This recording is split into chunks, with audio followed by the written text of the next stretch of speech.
अस्सलाम वालेकुम। उम्मीद है कि आप सब खैरियत से होंगे।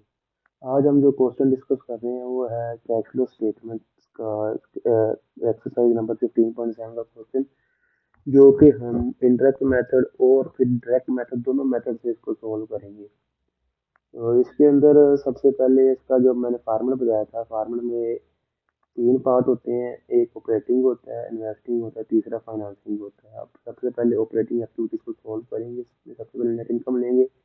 नेट इनकम जो है ना, हमेशा बैलेंस के इनकम स्टेटमेंट के लास्ट पे लिखी होती है नेट इनकम। ये $75, यहाँ से हमने नेट इनकम ली। उसके बाद डेप्रिसिएशन लेते हैं। डेप्रिसिएशन ये लिखी हुई है, इनकम के अंदर डेप्रिसिएशन ऐड करेंगे। उसके बाद कितने भी करंट एसेट्स हैं और करंट लाइबिलिटीज हैं उनको ऐड या लेस करेंगे। अब अगर एसेट्स में इजाफा होगा तो वो लेस हो जाएंगे, अगर एसेट्स में कमी होगी तो वो ऐड हो जाएंगे। इसी तरह अगर लाइबिलिटी में इजाफा होगा वो ऐड हो जाएगी, और लाइबिलिटी में कमी होगी तो वो लेस हो जाएगी। तो जिस तरह कि आपको पता है कि एसेट और लाइबिलिटी का इस केस में ना इनवर्स रिलेशनशिप है।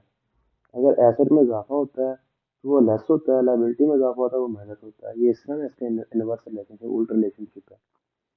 तो अब देखते हैं अभी इस केस में एसेट में क्या हुआ। सबसे पहले देखते हैं अकाउंट रिसीवेबल में कमी हुई, एसेट में कमी, ये ऐड हो जाएगा। ये अकाउंट रिसीवेबल $10 ऐड में लिखा जाएगा। उसके बाद इन्वेंट्री में इजाफा हुआ, इन्वेंट्री और ये ब्रैकेट में लिखी जाएगी, इंक्रीज हुआ इसमें। प्रीपेड एक्सपेंसेस में कमी हुई, ये भी वैसे लिखे जाएंगे। उसके बाद इंक्रीज इन अकाउंट पेबल में इजाफा हुआ, लाइबिलिटी थी तो ये ऐड होगी।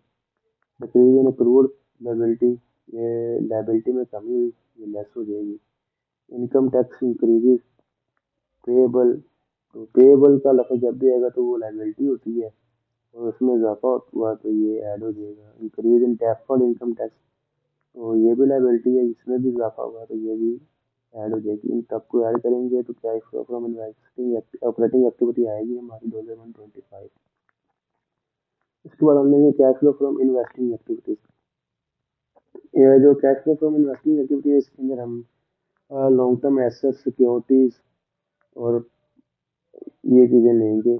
इसके अंदर हमारे पास क्वेश्चन में देखा जाए तो लॉन्ग टर्म इन्वेस्टमेंट थी, प्लांट एंड मशीनरी थी और लैंड थी। हम इन तीनों का अब देखें। लॉन्ग टर्म इन्वेस्टमेंट जो है ये एसेट है, एसेट में कमी हुई तो ये इधर पॉजिटिव लिखा जाएगा।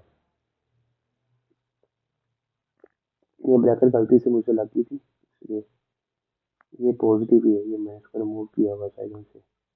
उसके बाद आ गया लैंड में कमी हुई, ये भी एसेट होता है, ये भी पॉजिटिव लिखा जाएगा। और प्लांट एंड इक्विपमेंट में इजाफा हुआ, ये नेगेटिव लिखा जाएगा ब्रैकेट में, ये रहा।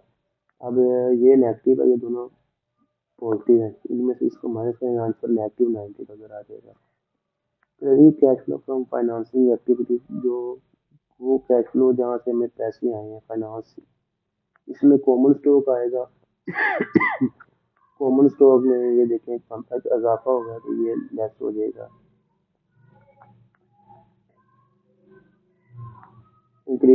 सॉरी, कॉमन स्टॉक एक लाइबिलिटी है, लाइबिलिटी में इजाफा, ये ऐड हो जाएगा। डिविडेंड पे किया है तो लाइबिलिटी में कमी हुई है तो ये माइनस हो जाएगी।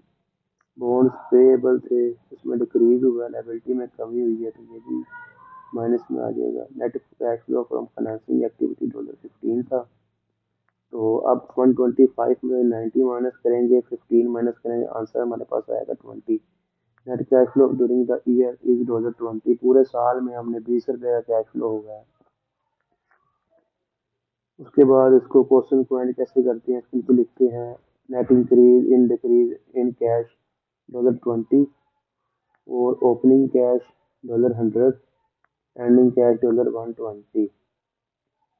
और इसको देखेंगे क्वेश्चन के अंदर में ये बताया होता है, ये देखें कैश की अमाउंट दी होती है 20, और हमारा जो कैश फ्लो का आंसर आया था वो भी 20 आया था। ये और ये सेम होंगे तो इससे हमारा पता लग जाएगा क्वेश्चन सही होगा सॉल्व। एक और चेक है इसके अंदर, जब आप इसके अंदर ओपनिंग बैलेंस को ऐड करेंगे, ये ओपनिंग बैलेंस 100 है और एंडिंग 120 है, तो आपका एंडिंग बैलेंस 120 आएगा। ये बैलेंस इस मैच हो जाएगा, एंडिंग के साथ एंडिंग मैच हो जाएगा। ये 20 में 100 में ऐड करेंगे तो ये 120 हो जाएगा। तो इसके बाद इसका जो अपन है डायरेक्ट मेथड इसको सोल्व करते हैं। डायरेक्ट मेथड के अंदर सारा क्वेश्चन इसी तरह ही रहेगा, सिर्फ जो है ना cash flow from operating activity इसमें चेंजिंग आएंगी। बाकी ये वाला इन्वेस्टिंग वाला और फाइनेंसिंग वाला सेम रहेगा। तो ये इसका सोल्यूशन है डायरेक्ट मेथड का। डायरेक्ट मेथड में हम सबसे पहले लिखते हैं कैश रिसीव फ्रॉम कस्टमर, जो हमने कस्टमर से पैसे लिए हैं। कैश पे टू सप्लायर, जिनसे माल लिया उनको पैसे दिए हैं।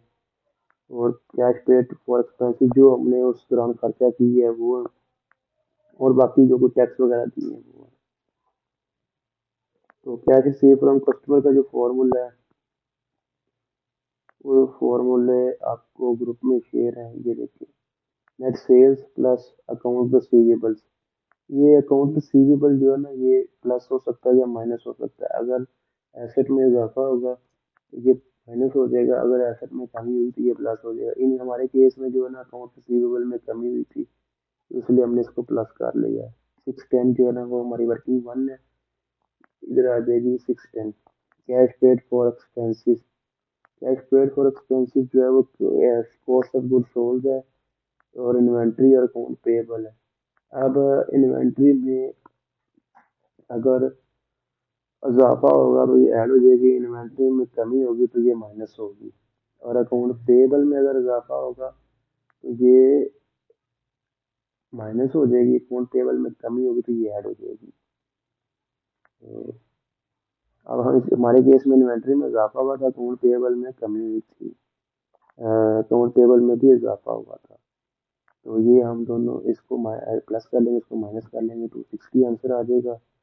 और ये वर्किंग टू थी cash paid to expenses suppliers. Cash paid for expenses, जो कैश हमने एक्सपेंसिस के लिए पे किया। इसके अंदर सेलिंग एंड एडमिनिस्ट्रेटिव एक्सपेंसिस जो कि इसमें लिखे होते हैं इनकम स्टेटमेंट में 280 थे।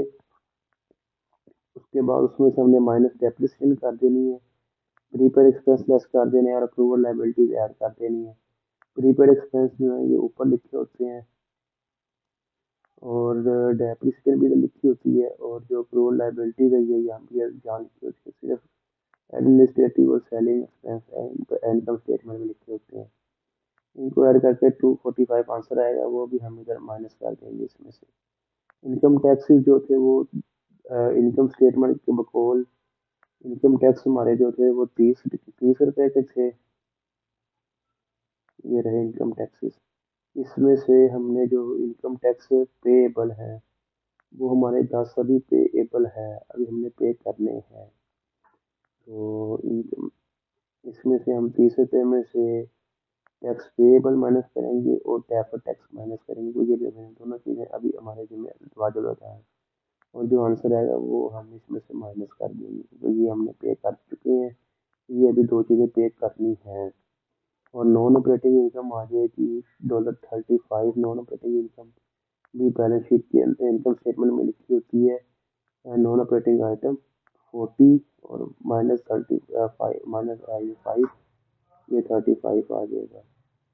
ये इसमें ऐड हो जाएगा, ये इनकम फ्रॉम ऑपरेटिंग एक्टिविटीज आ जाएगी, ये भी 125 आएगी। बाकी एज इट इज सेम रहता है, ये आंसर सारा सेम है। तो ये था question cash flow statement from direct method. इसकी आप फोटो लेना चाहें तो ले सकते हैं।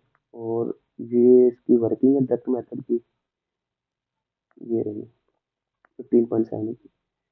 और ये है इनडायरेक्ट मेथड की, अगर आपने इसकी फोटो लेनी है अपनी। उम्मीद है कि आपको ये क्वेश्चन समझ आया होगा।